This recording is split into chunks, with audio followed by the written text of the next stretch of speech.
ቁራ በአንጻሩ የቆሸሸ ቦታ የሚውል በመጮህ በማልቀስ አካባቢ ይበክል ባለበት አካባቢ ላይ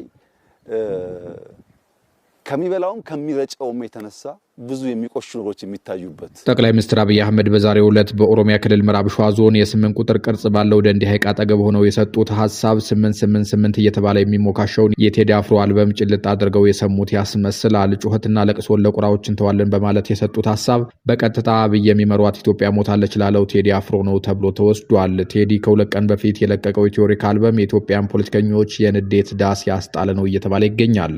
አብይ በዛሬው ደንዲ ሪዞርት ምርቃት ላይ የሰጡት አስተያየትም ለዚሁ አልበም የተሰጠ ነው።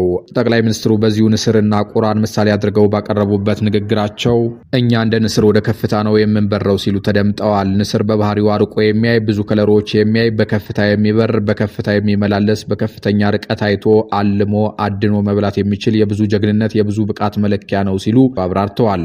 ቁራ በአንጻሩ የቆሸሸ ቦታ የሚውል በመጮህ በማልቀስ አካባቢን የሚበክል ባለበት አካባቢ ላይ ከሚበላውም ከሚረጨውም የተነሳ ብዙ የሚቆሽሹ ነገሮች የሚታይበት የአዋፍ ዝርያ ነው በማለት ንጽጽራቸውን አቅርበዋል። ቁራ ያላቅሙ ንስርን እንደሚተናኮል ሲያብራሩ ደግሞ ንስር መጥቶ መሬት በሚያርፍበት ሰዓት ቁራ ከላይ ያርፍበትና ንስሩን አንገቱ ላይ የመደብደብ ለመናከስ የመሞከር የመተናኮል ስራ ይሰራል። ንስሩ ግን ቁራው ከላይ ተቀምጦ እየደበደበ ስለሆነ ምላሽ ልስጥ አይልም፣ ምን እያደረክ ነው አይለውም ሲሉ ተናግረዋል። ጠቅላይ ሚኒስትሩ ገለጻቸውን ሲቀጥሉ ንስር ከቁራው ሰፈር ወደ ራሱ ሰፈር በከፍተኛ ፍጥነት ይበራል። ከፍታን ለንስር ዝቅታን ለቁራ አድርጎ ተፈጥሮ ስለሰጠ ወደ ላይ እየወጡ በሄዱ ቁጥር ቁራው እንኳን ከላይ ሆኖ መደብደብ ከላይ ሆኖ መቀመጥ ከፍታውን መቋቋም ስለማይችል መፈጥፈጥ ይጀምራል። እኛ እንደሱነን ጩኸቱን ለቅሶውን ለቁራዎች እንተዋለን ሲሉ ተደምጠዋል። አብይ የነ ቴዲ አፍሮን የቁራ ጩኸት ተሻግረው አገር እየገነቡ መሆኑን ለማስመስከር በኢትዮጵያ ታሪክ ውስጥ በተለይም በአድዋ ጦርነትና በሀገር መከላከያ ረገድ ስማቸው በጉልህ የሚነሳ ታላላቅ ጀግኖች መንፈስ በሳቸው ውስጥ መኖሩን ግልጽ አድርገዋል። ጠቅላዩ መኑይ ለማለት እያንዳንዳቸው የየራሳቸው ታሪክና የጦር አመራር ጥበብ የነበራቸውን የምዕራብ ሸዋ ጀግኖች እነ ደጃዝማች ባልቻ ሳፎ ፍታውራሪ ሀብተ ጊዮርጊስ ዲነግዴ ጀነራል ገረሱ ዱኪና ሌሎችንም ጠቃቅሰዋል። ከዚህ ርዕስ ብዙም ሳንወጣ በአርቲስት ቴዎድሮስ ካሳሁን ቴዲ አፍሮ ኢትዮሪክ አልበም መለቀቅ የተፈጠረው ማህበራዊ መነቃቃት ከመደበኛው የኪነ ጥበብ ክስተትነት ባለፈ ሀገራዊ የፖለቲካ ትኩሳትን ቀስቅሷል። በአዲስ አበባ ከተማ አዲሱን አልበም ሲያዳምጡ የነበሩ ከ100 በላይ ወጣቶች መታሰራቸውን ተከትሎ የብሔራዊ መረጃና ደህንነት አገልግሎት ሁኔታውን ከሽብርተኝነት ጋር አያይዞታል። አገልግሎቱ ሚያዝያ 9 ቀን 2018 ዓ.ም ባከናወነው ኦፕሬሽን 138 ተጠርጣሪዎችን በቁጥጥር ስር ማዋሉን ገልጾ እነዚህ ግለሰቦች ከጫካ የሽብር ኃይሎች ከአልሸባብና አይኤስአይኤስ ጋር ግንኙነት በመፍጠር ሰባተኛውን ጠቅላላ ምርጫ ለማደናቀፍና አመጽ ለመቀስቀስ ሲንቀሳቀሱ እንደነበር አስታውቋል። ይሁን እንጂ የታሳሪ ቤተሰቦች ልጆቻቸው በቤታቸው ሙዚቃ በማዳመጥ ላይ ያሉ በጸጥታ ኃይሎች እንደተወሰዱና አሁን የተሰጠው የሽብርተኝነት ክስ ሙዚቃ አዳምጣቸዋል በሚል የታሰሩበትን ምክንያት ለማድበስበስ የታለመ ነው ሲሉ ይሞግታሉ። ይህ በእንዲህ እንዳለ የአልበሙን ተጽዕኖ ለመመከትና የህዝብ ድጋፍ ለማሳየት የሚመስሉ እንቅስቃሴዎች በኦሮሚያ ክልል እየተስተዋሉ ነው። በጅማ ከተማ እሁድ ጠዋት ለጠቅላይ ሚኒስትር አብይ አህመድ ድጋፍ የሚውል ሰልፍ ለማካሄድ ሰፊ ቅስቀሳ ሲደረግ ውሏል። ነዋሪዎች እንደሚሉት ይህ የሰልፍ ዝግጅት የታቀደው ሐሙስ ዕለት የቴዲ አፍሮ አልበም በፈጠረው እንቅስቃሴ ምክንያት እንደሆነ ይገመታል። የቀበሌ ሰራተኞች ነዋሪዎች በሰልፉ ላይ እንዲገኙ በየመኖሪያ ቤቱ እየዞሩ አስፈርመዋል። እስከ እሁድ እኩለ ቀን ድረስ የንግድ ተቋማትና ምግብ ቤቶች ዝግ እንዲሆኑ ጥብቅ መመሪያ ተላልፏል። በተጨማሪም ጠቅላይ ሚኒስትር አብይ አህመድ በደንዲ ኦሮሚያ ተደረገልኝ ያሉት ደማቅ አቀባበል ቴዲ አፍሮ ሰብሮታል የተባለውን ስነ ልቦና ለመጠገንና የቅቡልነት ውልቃት ለማሳየት የታለመ እንደሆነ አንዳንድ አስተያየት ሰጪዎች ይተቻሉ። በአልበሙ ይዘት ላይም የቀድሞው የኦሮሚያ ርዕሰ መስተዳድር አቶ ለማ መገርሳ ጠንከር ያለ ትችት ሰንዝረዋል ተብሎ በማህበራዊ ትስስር ገጾች እየተናፈሰ ይገኛል። በተለይም ዳስጣል በተሰኘው ነጠላ ዜማ ላይ ትችት የሰጡት አቶ ለማ አርቲስቱ የሚናፍቃት ኢትዮጵያ በነገስታትና በፊውዳል መዋቅር ላይ የተገነባችው የጥንቷ ኢትዮጵያ እንደሆነችና ያቺም ስርዓት በ1966 ዓ.ም መቃብሯ መቆፈሩን ገልጸዋል።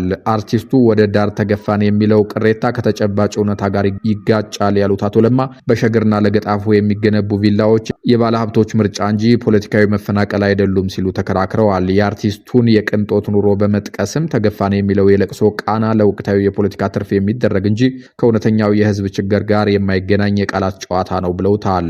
ይህ አስተሳሰብ ከአቶ ሌንጮ ለታ ሙግት ጋርም ይቆራኛል። አቶ ሌንጮ እስካሁን አብረን የኖርነው በኦሮሞ ቻይነት እንጂ ተቻችለን አይደለም የሚል አቋም ያላቸው ሲሆን የነበሩ የሚሰሩ ስርዓቶች የብዙሃንን ማንነት የሚጨፈልቁ ነበሩ ይላሉ ሌንጮ። እንደሚሉት የቀድሞ አንድነት ጥቂቶች ራሳቸውን የሚያዩበት እንጂ የሁሉንም ማንነት ያካትት አልነበረም። በሌላ በኩል ቴዲ አፍሮ በጥላቻ ታውሯል የሚለውን ወቀሳ የሚቃወሙ ወገኖች አርቲስቱ ለኦሮሞ ጀግኖች እንደ ደጃዝማች ባልቻ ሳፎ፣ ፊታውራሪ ሀብተ ጊዮርጊስና ሻምበል ቀነኒሳ በቀለ በስራዎቹ ተገቢውን እውቅና መስጠቱን ያስታውሳሉ። በኢሬቻ በዓል ወቅት በግፍ ለጠፉ ወገኖች አናኛቱ በሚለው ዜማው መሪር ሐዘኑን መግለጹም ለኦሮሞ ወንድሞቹ ያለውን አጋርነት ማሳያ እንደሆነ ይገልጻሉ።